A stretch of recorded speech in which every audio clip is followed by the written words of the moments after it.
everyone, welcome back to, let's jump back into Genesis chapter 9. Genesis 9, Covenant of the Rainbow. And God blessed Noah and his sons and said to them, Be fruitful and multiply, and fill the earth. The fear of you and the terror of you will be on every beast of the earth and every bird of the sky, with everything that creeps on the ground, and all the fish of the sea. Into your hand they are given. Every moving thing that is alive shall be food for you. I give all to you as I gave the green plant. Only you shall not eat of the flesh which is life, that is, its blood. Surely I will require your lifeblood. For every beast I will require it, and from every man's brother, I will require the life of man.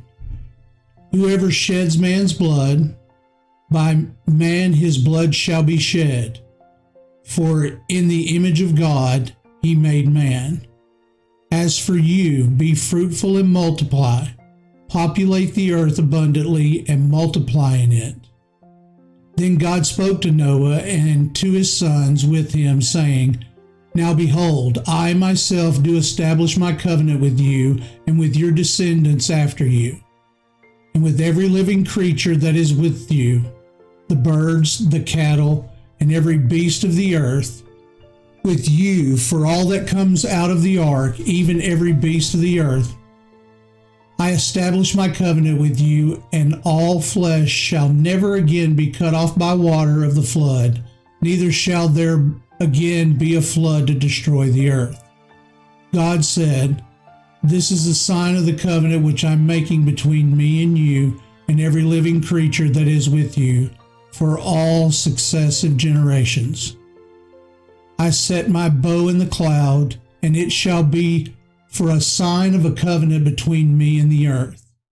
It shall come about when I bring a cloud over the earth, that the bow will be seen in the cloud, and I will remember my covenant, which is between me and you and every living creature of all flesh, and never again shall the water become a flood to destroy all flesh. When the bow is in the cloud, then I will look upon it to remember the everlasting covenant between God and every living creature of all flesh that is on the earth. And God said to Noah, This is a sign of the covenant which I've established between me and all flesh that is on the earth. Now the sons of Noah who came out of the ark were Shem, Ham, Japheth, and Ham was the father of Canaan. These three were the sons of Noah, and from these the whole earth was populated. Then Noah began farming and planted a vineyard. He drank of wine and became drunk and uncovered himself inside his tent. Ham, the father of Canaan, saw the nakedness of his father and told his two brothers outside. But Shem and Japheth took a garment and laid it upon both their shoulders and walked backwards and covered the nakedness of their father, and their faces were turned away so that they did not see their father's nakedness. When Noah awoke from his wine, he knew what his sons had done to him. So he said, Cursed be Canaan, a servant of servants, he shall be to his brothers. He also said, Blessed be the Lord, the God of Shem, and let Canaan be his servant. May God enlarge Japheth, and let him dwell in the tents of Shem, and let Canaan be his servant. And Noah lived 350 years after the flood. So all are the days of Noah, were 950 years, and he died. Okay, so let's go inside the text. We look in verse 4, we see where it says, Only you shall not eat flesh with its life, that is, its blood. Okay? And it says here on the inside, it says, raw blood was not to be consumed as food, symbolically represented by life. To shed blood symbolically represented death. the blood of animals representing their life was not to be eaten. It was in fact that the blood of God designed, the blood that God designed to be covering for sin. Okay, so blood was symbolically to be for referring to death. It was not to be meant for consumption. The reason man could get, it says in part 6, the reason man could kill animals, but neither animals nor man could kill man, is because man alone was created in God's image. And it talks further as we go down through the text of a covenant that was made, the sign of the covenant. The rainbow was the perpetual symbolic reminder of this covenant promise. So whenever you see a rainbow in the sky coming from a cloud, that is God's reminder, and God made this promise to man that he would never douse the world and destroy it with water again. So we see these all the time. It's where we'll stop and you see how wonderful, how beautiful a rainbow is. And to think this every time you see a rainbow is God's promise to us that He'll never destroy the earth again by water. This is listed as one of the as an everlasting covenant. This covenant with Noah is the first of 5 divinely originated covenants in the Scripture, explicitly described as everlasting. The other 4 include the Abrahamic covenant, which we'll get to here soon, priestly covenant, the Davidic covenant, and the new covenant. The term everlasting can mean either to the end of time or through eternity future. It never looks back to eternity past. Of the 6 explicit mentioned covenants of this kind in Scripture, only the Messianic covenant and the Old covenant was nullified. We get in here, we were talking about Noah became drunk. You notice that through this, it skips through parts of time. You know, obviously they had just landed at the first part of the chapter on land, built the altar, made a sacrifice, and now God has made his pact with Noah and his family. Obviously they had to grow the things needed for fermentation in order for the drunkenness.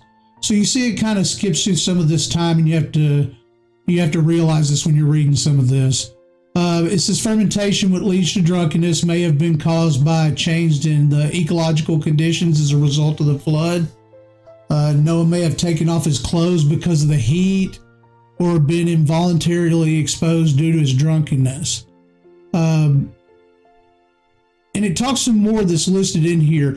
There's nothing written in here that talks about why he drank, how it happened. MacArthur the way he refers to it here about the possible change in the ecological conditions as a result of the flood essentially makes it look like there's a possibility Noah could have not even realized what he was doing. So there's just not enough evidence, and there's not enough information there for us to make any kind of determination. But we see here when it speaks of solid nakedness, there was no reasonable support for the notion that some perverse activity in addition to seeing him naked occurred, but clearly the implication is that Ham looked with some sinful thought, if only for a while, until he left to inform his brothers. Perhaps he was glad to see his father's dignity and authority reduced in this weakness. He thought his brothers might share his feelings, so he eagerly told him. They did not, however, share his attitude.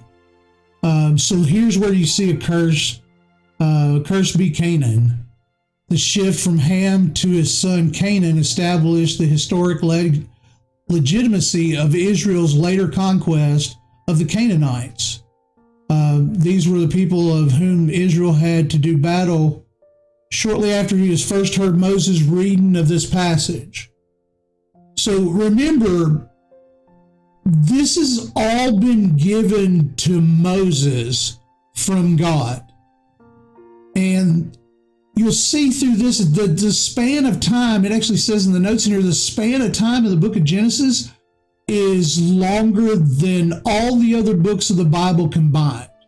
So it's covering the largest period of time. This is the period of time that God is informing Moses of what happened up until that point.